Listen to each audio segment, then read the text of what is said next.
morning, everyone, and welcome back to another wonderful esports game. Tonight we've got PEC Overwatch with Boise State going up against Kansas, And now we got lots to see. We got two great teams. We got to figure out which one's going to be the overall winner, and we'll be deciding that here pretty soon. But first, I'd like to ask a question to get things started.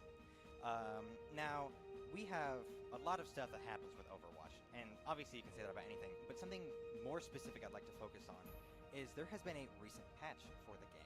And if I'm correct, it is with a bit of an update to Sombra and Ramatra. And I'm curious, could you add a little bit more onto that? Give us a bit of a description of what we might see if either of those are played. Oh yeah, I definitely can. So with the mid-season patch dropping at just noon today, we have seen massive changes to Ramatra and Sombra. Ramatra not really being as prevalent in the meta as Sombra was, but definitely still big nonetheless. Ramatra no longer can pummel through shields, which is his Nemesis form's primary attack, and it's most of the reason why you choose Ramatra in the first place, to kind of punch through Winston barriers and Reinhardt shields and just kind of allow your team to put some pressure on a tank that would normally hide. So it'll definitely change up how Ramatra is played, especially because now his pummel does 2.5 times the damage to shields that it normally would. Moving over to the Sombra play, Sombra can't be invisible indefinitely anymore. Her passive got changed back to her old Overwatch 1 passive, Opportunist, which allows her to do 20% more damage to people under 50% health and see them through walls. Also, her Translocator now turns her invisible for up to 5 seconds afterwards, leading to probably a lot more aggressive playstyles from Sombra, something a lot more like we'd see out of a Tracer player. Yeah, but just real quickly, we're going to go over our Kansas University players. We got My Dog Died, unfortunate name. We've got Thinking, Goldly, Swirlhawk, and Take Pills. And on our other side, we have Amanda Bailey, Kanan Miller, Garrett Strickler, Carter Jones, Will Hess, and Jeannie Cummins. We've got a lot of great players here tonight, and I expect to see a lot of fun stuff happening. We currently do have a bit of a list of the Kansas University preferences for players and maps and things like that. And something interesting I'd like to focus on is we are seeing both Thinking and Goalie having both with a lot of preferences when it comes to tank characters. And we're seeing Thinking with more aggressive tanks and Goalie with more defensive tanks, if that makes sense. So I'm just curious, real quickly, before we get started, what do you think are you expecting to see from that? So, honestly, with Thinking being so aggressive, I feel like maps like Nepal and a lot of the escort and push maps, if it comes down to it, are definitely going to play a lot more into Thinking's strong suits. With that Diva Junker Queen Wrecking Ball, Junker Queen plays really well into the rush comp with a Lucio, and Wrecking Ball and Diva both kind of fill the same niche when it comes to dive. However, moving on to Goldie, if we do see him come out with the Reinhardt Zarya, it's going to be played a lot slower, a lot more in your face than it will be with Thinking. Yeah, exactly. And we're starting here with Nepal, and really just depending on each map and each of these sub-areas within those maps, we're going to see maybe both players playing their respective tanks depending on how things go. So, like, if we look here at their preferences for Nepal, which is the basic Nepal map, we're seeing a brawl. Here we see we're getting off started with an Orisa, which is not actually clear and Thinking there's a lot of damage.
to have done much effect so far as multiple heroes put pressure on him.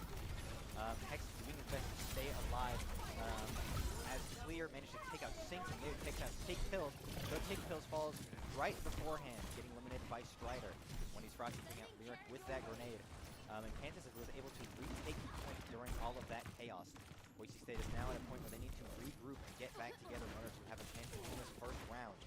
Yeah, we're definitely seeing which team can put the most pressure on that backline first, because whichever Juno falls, since that's the main source of healing against comps, that's typically going to be the team that we see use the fastest, since she has a very high healing output. We do see the pulse bomb coming out from Nikki. Unable to really find anything. Traded with Clear, doesn't also get a kill with her pulse bomb. Yeah, so we see more kills being traded back and forth with more players from all 5 of Boise State going down at the same time. Really unfortunate situation. Now, I don't know if this is just me, but it seems like the team names are correct. I'm Frost on BSU. I could be completely wrong about this, but I believe, there we go, that's more what I Oh yeah, expected. there we go. Okay, I was going through this and I was like, something does not seem right here. Yeah, I was also a little bit confused there, because I could have sworn Frost was one of our players. Yeah, and I recognize Clear, both of them, great players. Okay, apologies for the confusion for everyone out there. We are now instead with Boise State getting that first point for themselves. We see Strider switching back to Wrecking Ball, a staple for him, managing to constantly do all the tank duties while still managing to get multiple eliminations in the process. Each person on this team knows exactly what they need to be doing. They're doing it really well so far. Yeah, the Wrecking Ball pick on Shrine here is a really good opportunity to stall with that really big point in the middle. Just being able to swing around with Grappling Hook and hold that space really easily in comparison to a character like Marissa, who can really just stand there and deal a ton of damage. But if you can't find those kills, she can't really do a whole lot outside of that. Well, here we're seeing a great example of that, with Strider playing the typical Wrecking Ball, Take Pills, ends up taking on the role of Marissa once again.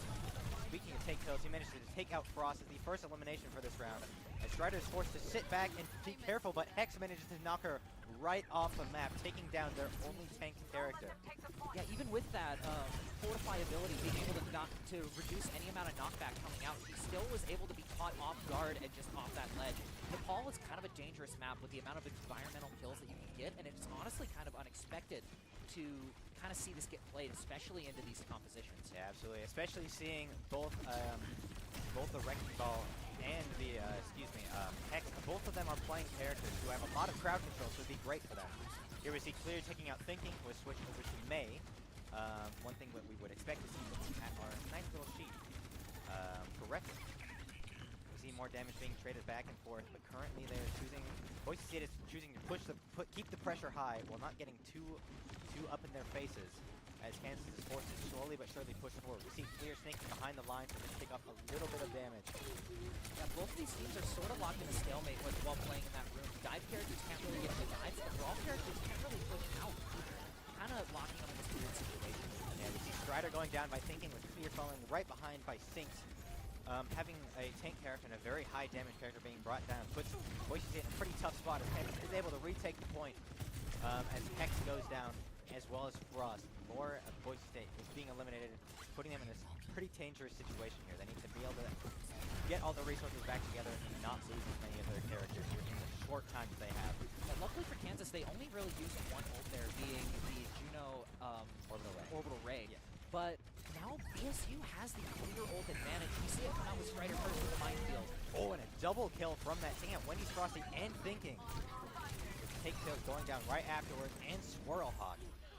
Kind of interrupted you in the middle of that one. Oh but no, that was an amazing play from perfect Strider on the Wrecking Ball. Those mines can be really hard to get kills with, but since Take Pills was really kind of just in his own spot with his Orisa ult, he couldn't really move out of the way, and also Thinking falling to it very quickly as well could not have helped. Yeah, Orisa might have a lot of great anti-crowd control, but themselves, Orisa does not have much in terms of movement. Stalwart isn't always a great place to be in, but we've seen it being used great so far. The Orbital Gate, Ray, and the Rally being dropped by both of Boise State's healers, keeping them all alive as Wendy's Frosties and Thinking can go down back to back as they're attempting to regain the point. Yeah, nothing. We didn't really see anything out of both of those support ults, but they also have kept them alive really well. Unfortunately, both of Kansas' DPS have fallen to Boise, and now they just really haven't been able to take them. Yeah, we see Stink, Swirlhawk, and Take Pills all going down as Wendy's Frosty tried to bring out the Deadeye, but it did not go very well for him. Boise State is able to reclaim the point and take the second round for themselves, giving them the first round for tonight's PEC match. Great plays from both sides. Boise State just ended up having a bit better of a strategy here, getting them that first win. Yeah, I feel like the thing that Boise State did very well was knowing when to push their advantage. Like I said at the very beginning, Juno Ring is an incredibly strong speed boost ability. Not quite as strong as Lucio Amp, but it's very good for getting a ton of people both in and out due to the duration that it's out. And whichever team can sort of capitalize on that fact more definitely is going to find a lot more success. Yeah, we just saw a lot of great examples of that from both teams, yes, but especially from BSU. They did manage to fully sweep that first round, getting both capture points without giving Kansas much of an opportunity to get it for themselves. So, multiple props to BSU, especially for both Clear and Frost. Of course, I love each and every one of our players on our teams, but we saw a lot of them just getting the necessary eliminations, just poking at them, diving in when they needed to. They did everything they needed to keep the rest of their team on their feet and allow them to capture these points, so I just have to give more props to them. Yeah, Orisa has gotten quite a few micro buffs over the past few seasons, especially through the mid-season patches. I think fairly recently she got a buff to her Fortify, allowing her to move 10% faster while during it. And I feel like making sure that you're using Orisa's abilities right makes her an incredibly powerful opponent. We sort of saw that in Kansas's last match, or in the final round with Kansas, seeing that Orisa being able to stabilize inside of that small room, sort of just waiting for an opportunity to come out. Unfortunately, that opportunity never really came, but I feel like the play style was sort of right on the money for how you're supposed to be playing Orisa.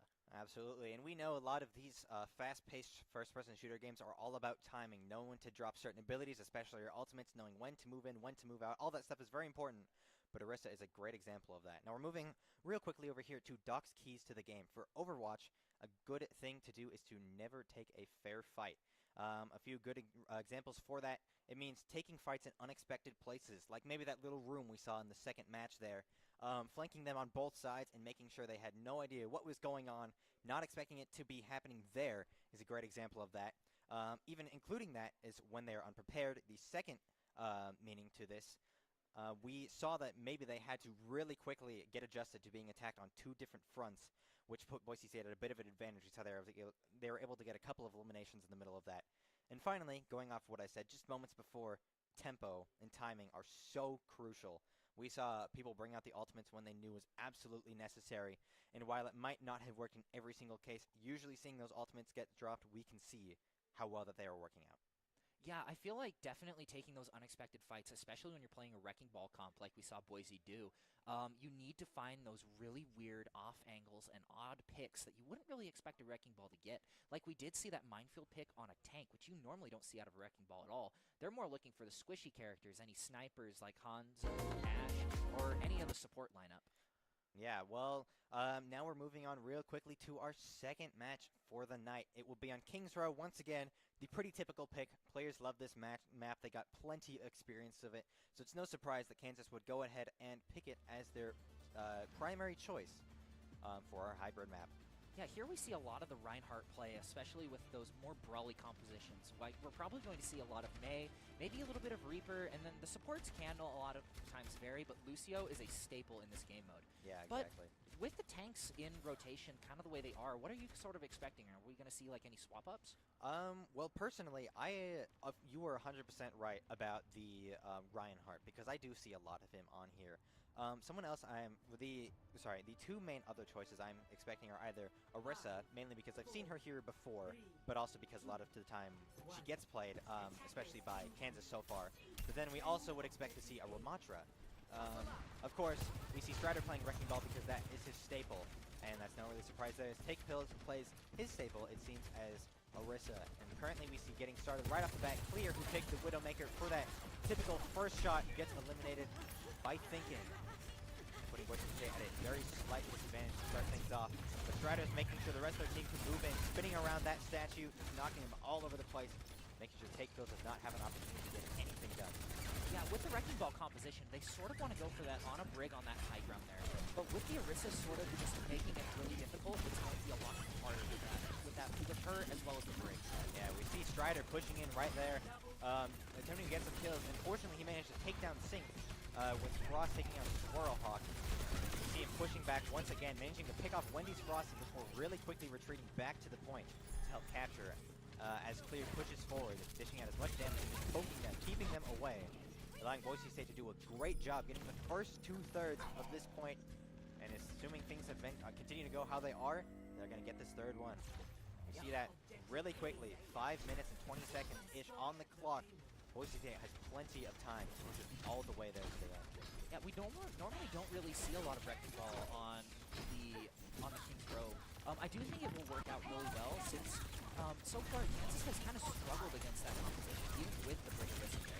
Yeah, Strider loves playing Wrecking Ball, and he does absolutely fantastic. I've seen him playing multiple times, and he managed to do so well, so would not put it past him to do great again.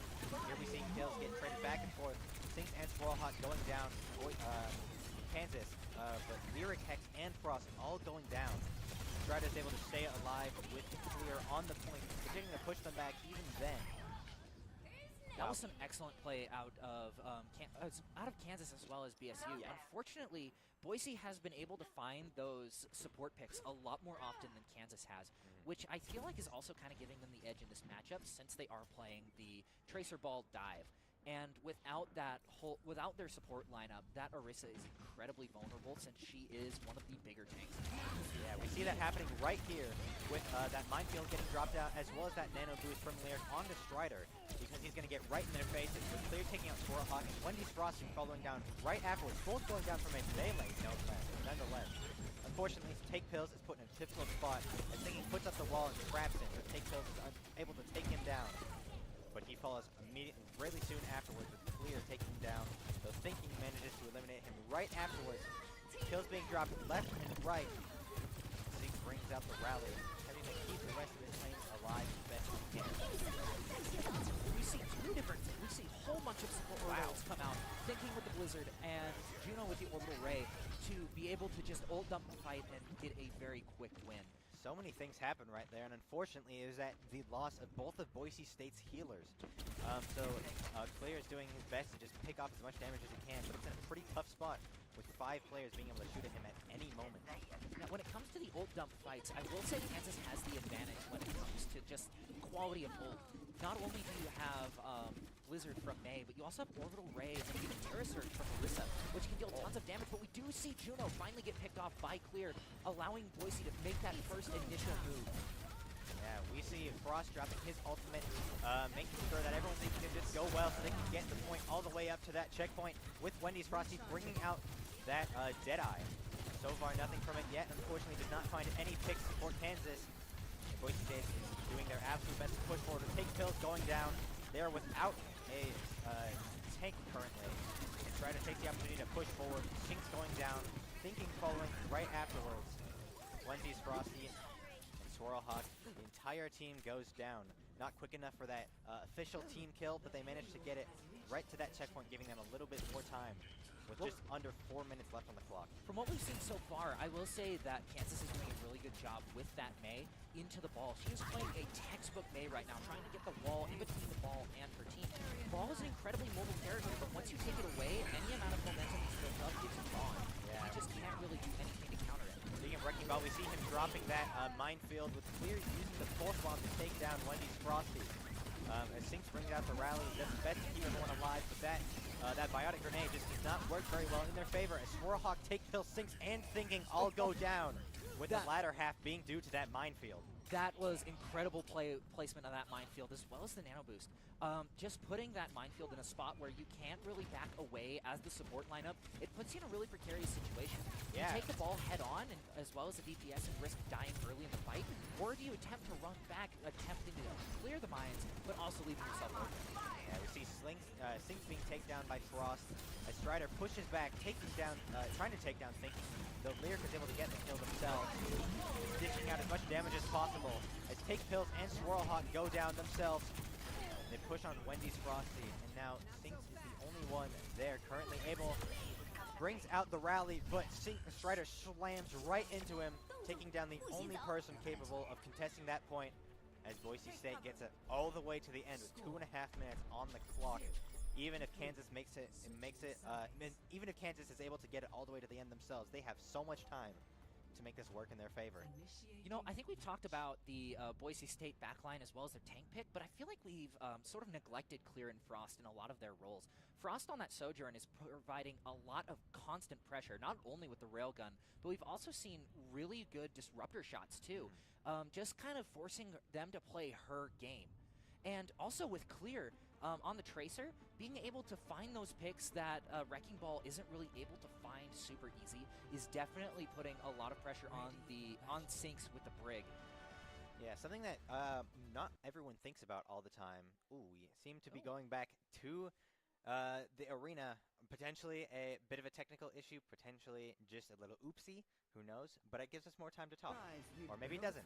Never mind. We're right back in the action once again. Glad to hear nothing went wrong here. Alright, we see Boise State preparing their defenses. 20 seconds left for Kansas to get everything figured out before they push themselves. We see Lyric spamming that pillow spray. Maybe it has an underlying meaning to it, or maybe it's just for sillies. Who knows? And I mean, we also can't really forget about Lyric with the On a Mythic gun and the fidget spinner sleep dart. That's always fun to go with in the beginning of the match. And Hex, of course. Oh, Gotta give everyone props for doing their jobs exactly how they're supposed to. Yeah, but the Wrecking Ball pick on defense, I was surprised to see it on offense, but defense as well is definitely something you don't see every single day. But I mean, so far it's working out. Yeah, already taking down Swirlhawk with Sync being put in a tough spot, getting a double kill. Cannot mess with Strider when he's playing as Wrecking Ball. He's his main for a reason. Oh, taking down Wendy's Frosty too. And getting right up in the front, not giving them a chance to do anything. As the rest of the team hangs back, keeping their distance, taking off damage from a range. The Strider just getting up in their faces. Yeah, with Boise's current team comp, they're almost forced to play that on a break, not only to deny the dive that's been going on, but also just to keep their tank up from all of this constant DPS pressure that Boise is really able to put out high volumes. We see it being brought out by both teams, so it is a pretty good composition to have. Currently, it's working decently in their favor with nobody going down. We see Strider getting really low on health, but fortunately, Hex and Lyric are able to help him out as Frost takes down Thinking, as well as Swirlhawk. As Strider takes down Wendy's Frost, he was also switched over to his Sojourn. We see Clear taunting Take Pills by the looks of it. Yeah. I'm not really sure what's happening right now. There's not too much a Baby Diva can do all by herself, so taking her out this late is definitely going to put a damper on what Kansas is going to be able to do for the rest of this match.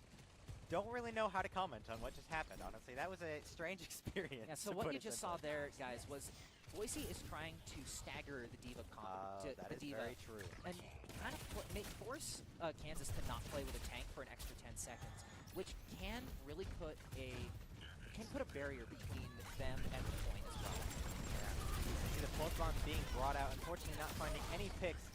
Unfortunately, Strider is able to get the job done, taking down Wendy's Frosty. Frost taking down Swirlhawk immediately afterwards. But pretty tough spot from that biotic grenade. You see the unfortunate circumstances from that now. As Hex taken down by taking kills. We do see the rally come out on the Brig onto the ball, which is kind of a good idea to just try and get some damage off and maybe even a kill. But unfortunately, he's not really able to find anything since he doesn't have any backup. Both Kansas now coming in with a significant hold advantage into this next game. Yeah, they might have brought out that rally, and it might not have gotten done much done at the time, but they still have 2 more at the ready. It seems Thinking just dropped that pulse bomb with no picks by the looks of it. But they still have the self-destruct and the nano boost if need be. We see Hex pushing back to make sure Thinking cannot flank very hard as that nano boost gets brought on to Take Pills. He's having to ditch out as much damage as possible. While Lyric responds, giving it to Frost, who's able to take down Sync with an ultimate of their own, as well as Wendy's Frosty. Hex is able to take down Thinking. Yeah, that nano overclock is a really dangerous ultimate, especially in the hands of somebody like Frost who can hit those shots very consistently. Yeah, and it's honestly one of the scarier ultimates in the game for that reason. We know Frost to have wonderful aim capabilities, so giving him the nano boost is nowhere near a surprise. Yeah, but now we see Strider with his minefield. He's probably setting up for something really sneaky like we've seen him do quite a few times now. Baby Diva does end up dying to Strider, which was probably going to happen one way or another, but he's going to come back with Diva Bomb. One of the most powerful tank ultimates, in my opinion. Yeah, we saw nearly Kansas City lost 2 people due to the Biotic Grenade, but they managed to just barely get that healing they needed at the last moment. As Thinking is taken down by a Biotic Grenade from Lyric. You see, they only have 12 seconds left on the clock to contest the point before it's all over for them, for this match, excuse me. Currently, the minefield gets dropped, putting a ton of pressure on them as Sinks is taken out from it. And both the other healer as well as Tracer are forced back in that sleep dart, knocking down Diva right at the end, allowing Boise State to be able to take that one for themselves. That sleep dart was incredibly unfortunate that sleep dart onto Diva is incredibly unfortunate. I mean, it is kind of hard to sleep Diva with her defense matrix and all, but she was really their only opportunity to touch since Tracer sort of died kind of early in that fight to the Biotic Grenade from Ana. And it's interesting here, we saw Boise State, of course, Kansas did a wonderful job, but Boise State managed to pretty effectively clear it, no pun intended. But we saw that Thinking got that, played the game there. We saw she had some great aim with that blaster of hers. And so it honestly doesn't surprise me seeing that specific moment being encapsulated into that play of the game. Yeah, Mei is an incredibly strong character, not only in her ultimate like you would assume with the ability to freeze everybody in quite a large radius, but also her secondary fire, being that Icicle does, I think it's like 125 damage. It's a lot of damage. It's enough to make any dive character think twice before coming near anybody that Mei is sort of protecting. Yeah, any squishy characters with a good placed headshot go down in one shot no matter what health they're at, so she's really scary to play up against. Especially because you usually consider Mei to be a pretty up-close and personal character, with the primary fire being what freezes people. But with good enough aim, people can be taken down from a distance. And we see, going on to the third and potentially final round, depending on how well BSU does, we see Esperanza for our push map. Honestly, I like Esperanza as a push map. I feel like it gets a lot of bad rap just because it is one of the push game modes. Honestly, Push has kind of grown on me over the past 2 years, ever since the launch of Overwatch 2. I consider Push to be really cool, and I just love the robot, honestly. Like, I know that has nothing to do with the gameplay itself, but just watching the guy have to go back and forth, that poor guy is working so hard. But it's still just, I love Push just because it's just non-stop, back and forth. What's going on? Somebody's pushing. Oh, wait, just kidding. The other people are pushing. And it's just that cycle over and over and over again. So it's a lot of fun to watch and commentate on. Yeah, Push is one of those game modes where you can't really determine a winner until like the last 2 minutes of the game. Because you either push it all the way forward, get super close, and then get punched right back to spawn, right back to where you started. Or you're sort of in that back and forth brawl the entire game. And it's honestly one of the more fun, I agree with you, it is one of the more fun game modes to watch. Yeah, and especially with how the respawn points get adjusted depending on how far your enemy team is, it just really throws things up constantly. So yeah, we'll be seeing a lot of that here soon as we get prepared to start our third match of the night, Push on Esperanza. So what do you think we're going to see out of Esperanza, having it more as a dive/pokey map? Well, considering what we've been seeing from BSU, I'd expect the same, pretty much the same composition as we can see here. We see Strider with the Wrecking Ball, not because it's Esperanza, but because it's Strider. And Strider just loves playing Wrecking Ball. Can't put it past him. I also love Wrecking Ball. Yeah, Wrecking Ball is such a goofy little guy. He's so silly. But Clear, playing another dive and poke character, also makes perfect sense. Kansas with a bit of a change-up in their composition. But it's no surprise here. Ooh, unfortunately, we do see Clear get taken out fairly fast by Wendy's Frosty on the Cassidy, who is definitely their biggest opponent in this matchup, since Cassidy can kill really fast, especially on the Tracer. Yeah. We see Hex getting brought real low before he can get brought back up to full health, with Strider being the one in this unfortunate situation, also being taken down by Wendy's Frosty. Only a couple of eliminations have been traded so far, but most of them by this Cassidy, who seems to have great aim this match. I think Cassidy was the right pick for Kansas. His Hinder Grenade being able to take care of a lot of the dive that they've been struggling with so far.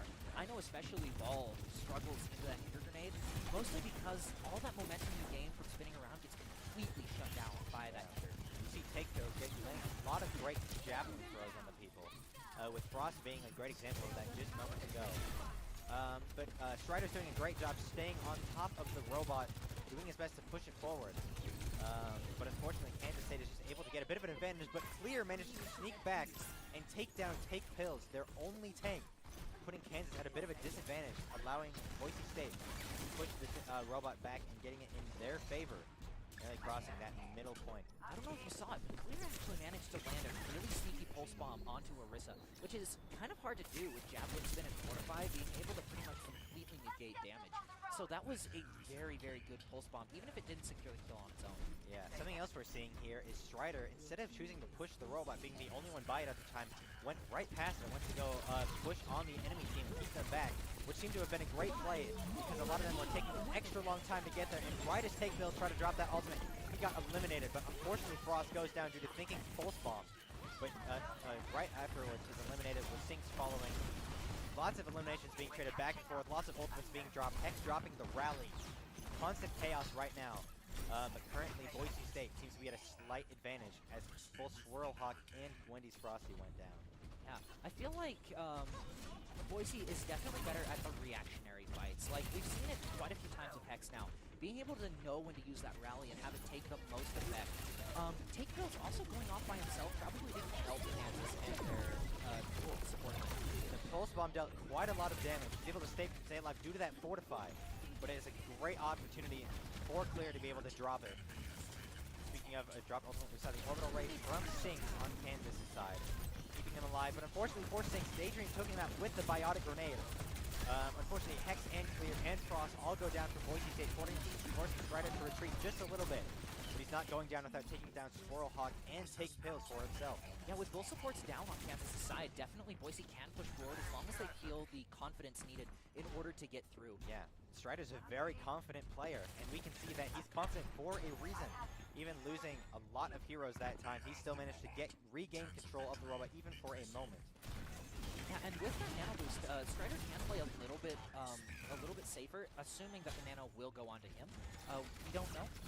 Daydream might decide to switch it up a little bit with the nano. Well, yeah, we have no idea when it's going to be dropped, but we know they are constantly communicating at every waking moment because it's so important to be ready for anything. Just as we're seeing here, they need to be ready knowing that their tank is very low on health, and unfortunately they did not have a chance to fix anything. Big Deadeye off on Wendy's Frosty, taking on both Frost and Daydream. But Boise able to spin it back, able to get a few kills of their own. Yeah, Cassidy's been a very dangerous pick for Boise State to go up against. But Strider's always just dangerous no matter what's going on. Even losing two of their characters to that Deadeye, still managed to make a comeback, taking down Swirlhawk and Wendy's Frosty, giving BSU now in the lead of our push map. 5.5 minutes left on the clock. Lots of time for things to change. Yeah, now the real question comes down to, can Kansas push them back? Because now that they have forward spawn, they're going to be able to regroup a lot faster, even if they were managing to get picks. So how are they going to push them back so far? Well, we can't really say for sure. We know that just having somebody who can deal as much damage as Wendy's Frosty is very helpful. But he's getting taken down real quickly here, getting really low on health. Meaning that they're in a bit of a pickle right now, and they got to be extra careful about what happens. Especially that pulse bomb going off, but it seems to be from Thinking, who took down Daydream. That is an unfortunate hit, since the Wrecking Ball he doesn't really rely on the healing from his team very much, since you want to be playing a lot more health packs and the natural healing that comes out from across the map. But Ana is kind of necessary to keep the rest of the team alive, since when you're playing with a Wrecking Ball, it turns more into a team deathmatch of sorts. Yeah, you see Strider getting brought real low in health as his ultimate gets fully prepared, or fully charged, excuse me. He drops the minefield right in the middle of it, even given his very low health, but it seems to work very well in his favor, taking down Swirlhawk, allowing Clear to take down Sinks immediately afterwards. He's able to push forward and take down Wendy's Frosty, chasing after Take Pills. He's doing everything he can to stay alive. Great javelin throw. Take Pills by himself, he's in kind of a dangerous spot. Eventually does get eliminated, but is going to be respawning quite a ways behind the rest of his team. We saw him trying to strafe to stay alive as best as he could, but Strider just has that great aim needed for that Wrecking Ball character. And unfortunately for Kansas, their tank went down, staggering them once again, forcing them to regroup for their next push. Pun intended that time. Oh, yeah. See, Frost has that Deadeye at the ready with only one other one on Kansas' side, with that being that Orbital Ray. Yeah, not much can happen in terms of ultimates. Thinking on the Tracer is definitely starting to find a lot more off angles. Like we can see her right now inside of that little corridor area, trying to contest that spot where Frost, Hex, and Daydream are all playing on that high ground. See that orbital ray getting brought out. Frost dropped that Deadeye, not to much avail. And Sinks is able to take down both Strider and Clear, especially with the help of that orbital ray that they had dropped. Unfortunately, Hex followed right afterwards, with Daydream being put in a tough spot, saluting right before he went down. What a tragic end for him. Yeah, even with the small Juno nerfs that we did see with the new season patch to her damage fall off as well as her healing fall off, she is still an incredibly useful and versatile character, especially with that orbital ray, as you saw there. Yeah. Basically, what it does is it allows the team to sustain themselves through long fights, as well as giving them a pretty significant damage boost. Yeah, it even does move forward a little bit, allowing them to push, not being forced to be in one singular spot, which always helps them, of course. Same does go for the rally, or Pizza. Yeah, we do see Kansas get that first forward spawn, which is going to be extremely useful to them, especially with Frosty being able to play on that high ground without very much contention from Kansas. Yeah, but for Kansas, they are able to push back, just about getting it to the spot that they need to get get a little bit forward. And unfortunately for them, they are taken out, and unfortunately for BSU, Daydream and Clear are both taken out in their attempt to stop Kansas from pushing forward anymore. Yeah, this was really the first Minecraft that we've seen that hasn't gotten quite a few kills. I think Kansas is starting to adapt to Strider's playstyle of getting behind them and just knowing when to use mines for the best effect. Oh, and that Deadeye brought out by Wendy's Frosty, taking down Frost, to take Bills, taking down Hex, and as well as Wendy Frosty going back to take down Daydream and Clear, leaving Strider to be the only person alive. We're going from a bit of a switch here, with Kansas managing to pull together potentially different strategy or team composition, allowing them to currently have the advantage on this map. Yeah, I don't think we're going to see any character swaps quite yet, since everybody on their team aside from Strider is beginning both positions right now. Yeah, BSU is in a pretty tough spot. They currently do have their corresponding forward spawn, but unfortunately, Kansas State is very close. BSU is able to take down Swirlhawks with that pulse bomb, but unfortunately Frost goes down, as well as Daydream, putting them at a current player disadvantage. You see Strider doing his best to even the odds a little bit, trying to take down Thinking. He does a great job slamming directly into her. Unfortunately, Hex follows soon afterwards, putting Boise State without a healer. Without one of their healers. Clear is able to take down Wendy's Frosty. We're getting only with 1 minute left on the clock. Boise State's got to pull something together real fast and push it all the way to the end before Kansas State can push forward anymore. This match is likely going to go into overtime, and it might just depend on one singular team fight for who's going to win this third game. Yeah, we did see quite a few ultimates go out there. We saw the Nano from Swirly Hawk, we saw the Orbital Ray, and we also saw Hex with the Rally and Frost with the Deadeye, eventually switching to the Sojourn, which I feel like is the better pick given his hero pool. But it's all going to come down to this final team fight to see if we go to overtime.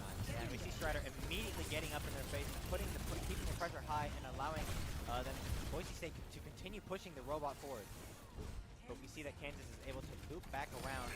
But Strider drops that minefield, tending to get as much damage off as possible, but taking a lot of damage himself.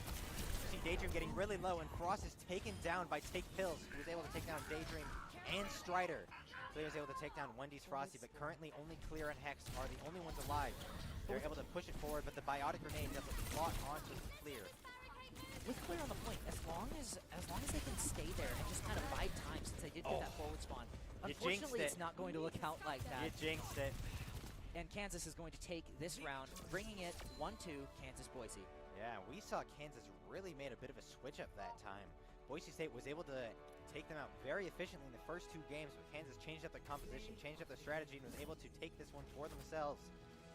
Yeah, that Orisa definitely shined in how good it is into the ball comp that Boise has been running this whole time, with the Javelin being able to mitigate almost all the momentum. Same with Fortify and Javelin Spin, just being able to shut down any plays Wrecking Ball wants to make. And then we also saw the Cassidy come out, which, for the circumstances, went really well, especially when he was uncontested on that high ground. Yeah, having that damage you can pick from afar is very helpful, and we saw that Wendy's Frosty does have that aim that you need. So it doesn't surprise me there to see having a switch to Cassidy being a great plan. and especially that switch to Orisa, we might be seeing a bit of a change in general strategy from Kansas. Because we know, like, being able to switch your characters both in the middle of games as well as between them, potentially this could be a different plan from Kansas to combat the composition we have been seeing from Boise State, because they like to stick with generally the same characters, and for a good reason, too. They're great at who they play. But if Kansas is able to make a switch up in the strategy, then that could be exactly what they need. Speaking of the next game, we are moving on to Flashpoint with Junkertown being our map. We do not see Junkertown very often. So I am very excited to be seeing this one being played up next. Yeah, I'm really interested. Are they going to try and force the ball into the Junkertown pick with Flashpoint? Because ball is really, really quick, but Junkertown is kind of notorious for being enclosed and really claustrophobic for dive characters. So I kind of want your opinion on that. Well, how I see it is you are absolutely right.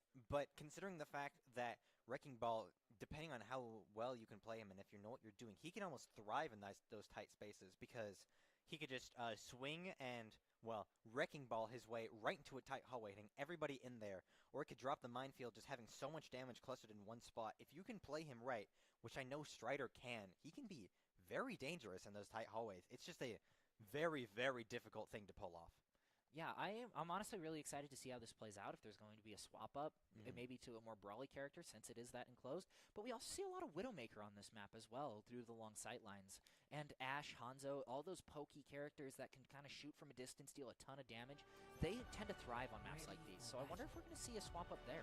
Yeah, having long-range characters in a very open map can be very dangerous, especially if there isn't much cover to work with. Of course, there's plenty on this map, but there's also plenty of open space too, which goes against other maps like we had seen before with King's Row, which was much more enclosed. And it seems we do see Strider still picking that Wrecking Ball. So, potentially, my idea, or even one that I haven't brought up quite yet, could prove to be very helpful for Boise State. Yeah, and one way to find out here. And I noticed Kansas is playing the more tried-and-true strategy when it comes to this map, being the Sigma, Hanzo, and Widowmaker. They just kind of want to stay on the high ground that's provided on this map, kind of camp out there and just pick out kills where they can. Yeah, seeing a Sigma is interesting, because I very rarely see him getting played, so it is a nice little switch-up, and I really enjoy seeing variety in these games. So seeing him is interesting. A great slam to start things off from Strider, dishing out a ton of damage from multiple very twitchy characters. Slamming into them and dishing out so much pressure and so much damage. Huge disruption on the backline there, just unable to find those opening picks that they normally need in order to initiate the fight. Yeah, Boise State off to a great start here, with Strider able to take down Thinking for that first blood. And is still going in there, keeping the pressure high, especially on Wendy's Frosty, who has switched to a Hanzo this time around, rather than the casting that we saw last time. Boise State is able to very slowly but surely push the payload forward, as Kansas does their absolute best to get their defenses on. And oh, great shot from Frost, taking down Sinks. Very closely being able to take down Hanzo too.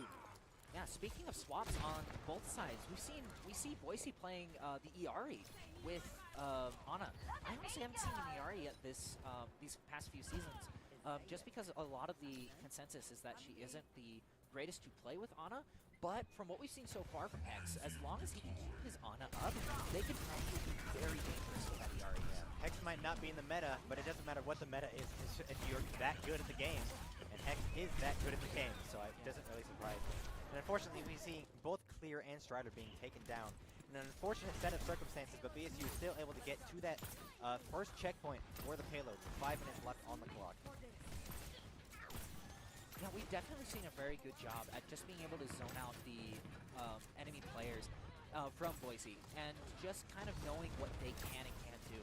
The unfortunate Strider and Clear picks were definitely a little bit unfortunate, but it was in trade for that first point. You see that Pulse Bomb taking down the Immortality field, and Hex is able to eliminate Wendy's Frosty, getting a first, seems to switch back to Cassidy, going right from Hanzo to what could potentially be a comfort pick for him. Ooh, the window does come out from Baptiste, but it's unable to save Thinking on the Widowmaker just because that ball being so in his face. And he unfortunately does fall the ball as well. Baptiste on high ground can't really do much all by his lonesome. We see Swirlhawk, Sinks, and Take Pills all getting eliminated by Boise State. Currently about halfway there to the final point. They're getting ever closer to that second checkpoint, which will prove to be very problematic for Kansas, because they have managed to push very far forward with not very much time.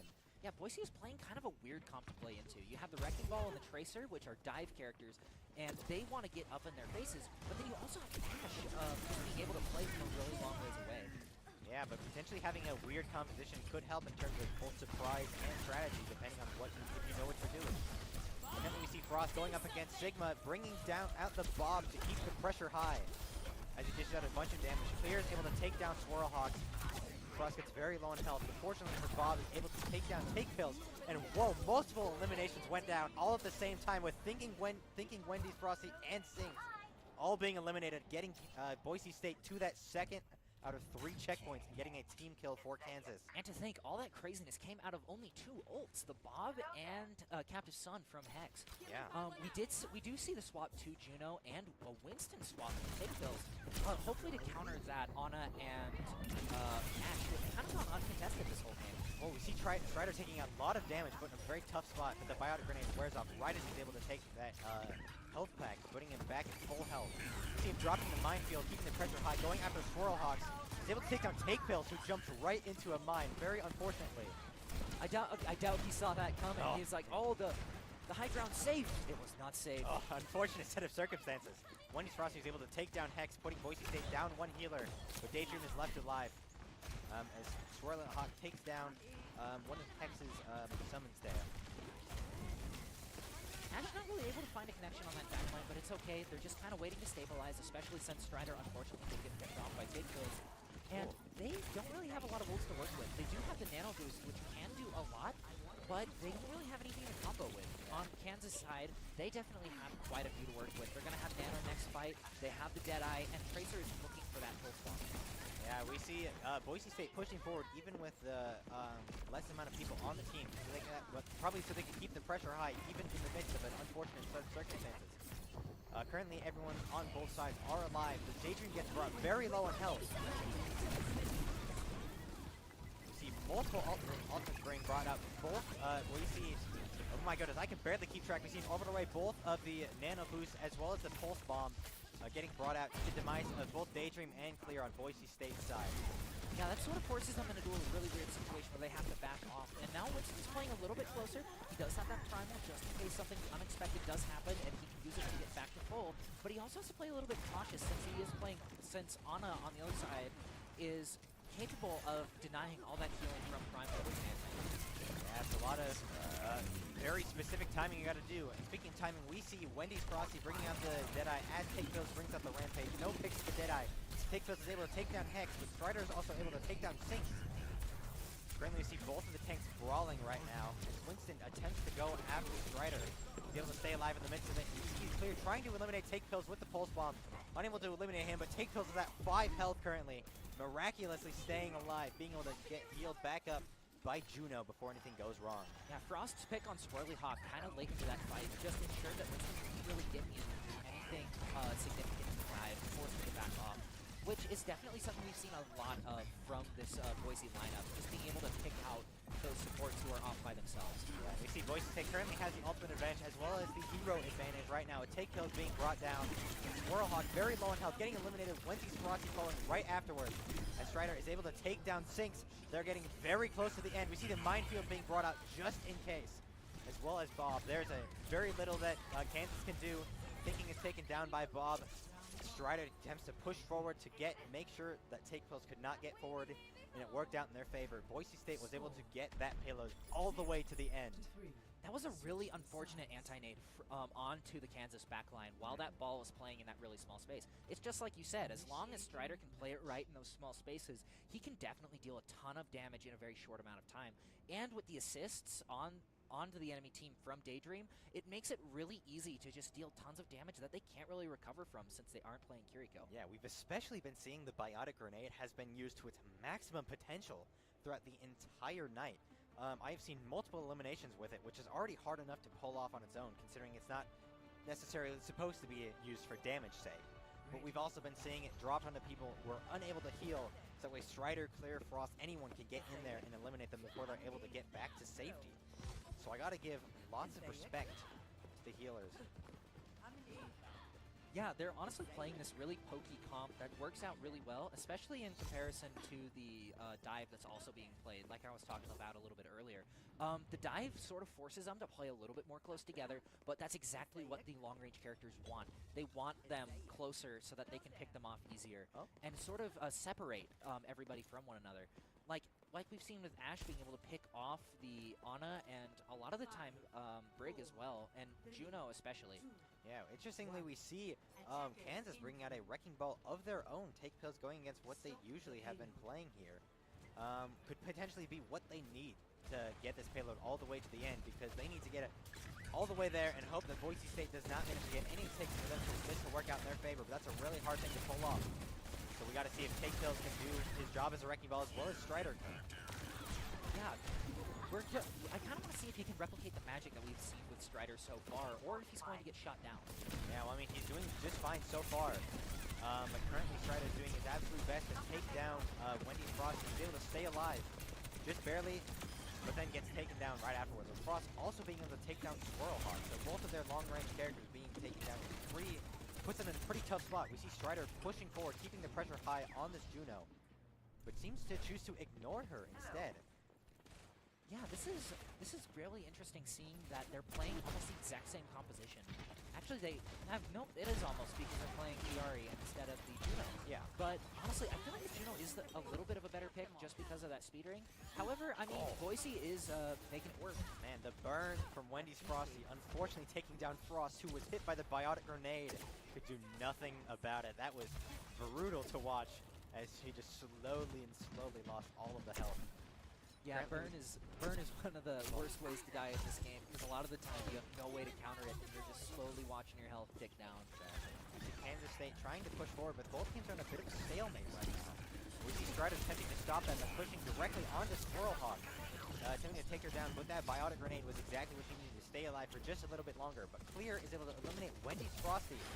Oh, but unfortunately, Take Pills goes down for Kansas State too. Missing Sleep Dart on thinking, but is still able to deal a ton of damage and force the recall. Tons of resources being spent by both Anas because of these tracers. Yeah, we saw that recall just barely saved her from the Sleep Dart. That was a pretty good timing on that. We know that one of Doxy's is about tempo, so that's a great example of how that's so important in this game. You see Daedric really quickly built up that Nano boost there at the end. Clear brought out the ultimate herself, but unfortunately did not find any picks. Currently, Boise State and Kansas are tied with the ultimates right now, so we'll just have to see what happens here soon in this next team fight. Ooh, unfortunate sleep on the Wrecking Ball. As I see, Take Pills has swapped over to the Orisa before he could get the Minefield out, which I feel like is best for this situation, since Strider was kind of clearly the better Wrecking Ball in the scenario, just able to find a lot more value. So you see Take Pills is able to take down Hex, but Strider and Clear were able to take down Thinking, Swirlhawk, Wendy's Frosty, and Sinks respectively, putting Kansas State in another very difficult situation. They only have a little over a minute left on the clock, and they're not even a third of the way there. Oh, and a great shot onto Take Pills from Frost, putting them without their tank, forcing them to regroup and putting them at even less time than they had before. Frost is living up to the name of being a great shot. Now, we've definitely seen some really good ult usage in these fights here. A lot of good ults from the DPS players especially. Like, we saw both Ashes use Bob during that fight. Unfortunately, neither of them were able to do a ton of damage to enemy players, but they were able to stall out each other's Bob, kind of leading to a stalemate. Yeah, we see Daydream dropping the Nano Boost onto Strider. He tends to take down Swirlhawk, but the healing is too much, so he seems to have been moving on to Take Pills instead. Considering Take Pills is the one on the point, you got to make sure that they can get off the point in these last 30 seconds. Kansas has to get something real soon here, which seems to involve almost taking down Strider, who's brought down to less than a third of the health. Shield's able to keep him alive as well as that health pack, and he's able to get that Minefield at the ready. Clear's able to eliminate Wendy's Frosty, but Strider's taken down by Sinks, who falls immediately afterwards, with Daedric getting an elimination herself and getting eliminated right afterwards, just like we saw before with Frost and Swirlhawk. 3 eliminations on both sides. 2 seconds left on the clock. Hex is doing everything that they can to make sure that they cannot get on the point, but unfortunately for them, Kansas managed to pull it together right there at the end. taking this point and getting another 2 minutes on the clock. That was a very, very tense fight. That was an incredible fight. I think the Juno ult definitely helped them out there. Honestly. Also, Take Pills finally snapping out of the Wrecking Ball and back to his more comfortable pick in Orisa. I think that also pushed him over the edge as well. Yeah. It's just being able to kind of take that map presence and just be a constant threat to Strider on the Wrecking Ball. We also see a switch to from Wendy's Frosty, picking now Soldier 76 as Strider brings out the minefield, but for the second time in a row, this is left right as he drops it. Swirlhawk does not want to mess with those, and a great javelin throw taking down Strider. As Thinking is taken down right afterwards. This switch to Orisa seemed to be exactly what Kansas needed, as they're able to push forward very quickly and much more efficiently than we saw there at the start. Swirlhawk is taken down by Daydream, and that Fortify is able to keep him from being slept. As Frost and Daydream are both taken down. So much has been happening in the last 2 minutes of this match. It is hard to keep track. Yeah, we're not really seeing a lot of huge team fights. We're more seeing 1 to 2 picks here and there, and then an ult usage, and then the team normally gets swept up. But honestly, it's really interesting to watch how they approach these. Even when Boise and Kansas are down 1 to 2 players, they bring out these ultimates that change the trajectory of the entire fight. Exactly. Once again, tempo is very important, and that is especially important with ultimates. You know when to drop it out. You can make a complete change in the team fight. We see the pulse bomb get dropped, unfortunately not finding any picks. And Strider hits the pulse bomb drop, or sorry, the biotic grenade dropped on him. But Clear is still hanging out in that backline, providing a lot of pressure to Kansas's entire backline, forcing them into this little room, which can prove to be a hard thing to attack out. Yeah, we saw Bob get dropped by Frost, forcing Kansas back to hide away from that sixth player, basically. And Kansas doing their absolute best to push forward once again with 30 seconds left on the clock. They got to win this next team fight if they want to win this match. Currently, we see Clear taking out Thinking, but Frost is extremely low in health and is taken down just by Take Pills. But Sinks and Swirlhawk also falls right afterwards with Take Pills being taken down. Wendy's Frosty bringing out that ultimate, trying to get the favor pushed for them, but unfortunately it's dropped right afterwards. 2 seconds left on the clock, and this one goes to Boise State, who was able to win tonight's Overwatch match. That was a high-octane final match. Wow. Very, very well played on both sides. Honestly, I feel like it came down to the support ult usage. I mean, don't get me wrong, a lot of the DPS ults did get a lot of value. However, we saw it a lot with the Juno Orbital Ray. We saw it a lot with whoever got the Nano Boost. And honestly, that would determine who got the most important picks, primarily on Swirly Hawk or Daydream, both of the Anas. Yeah, we saw how efficient both Anas were playing tonight. So it honestly doesn't surprise me that we need to bring this up, because we saw how efficient they were able to drop those the nano boosts, the biotic grenades, the sleep darts. Everything was all used to its max potential. So it doesn't really surprise me there. Once again, we saw Kansas was able to get 1 round for themselves, but Boise State was able to take 3, winning tonight's Overwatch match. And so we would just like to once again remind you that we have lots more left coming up in upcoming weeks. We are nowhere near done our PEC schedule, and that's very exciting because we have lots of great Overwatch coming up here soon. So make sure to stay tuned, and thanks again for coming to our Overwatch PEC match for the night. Have a good night, everyone.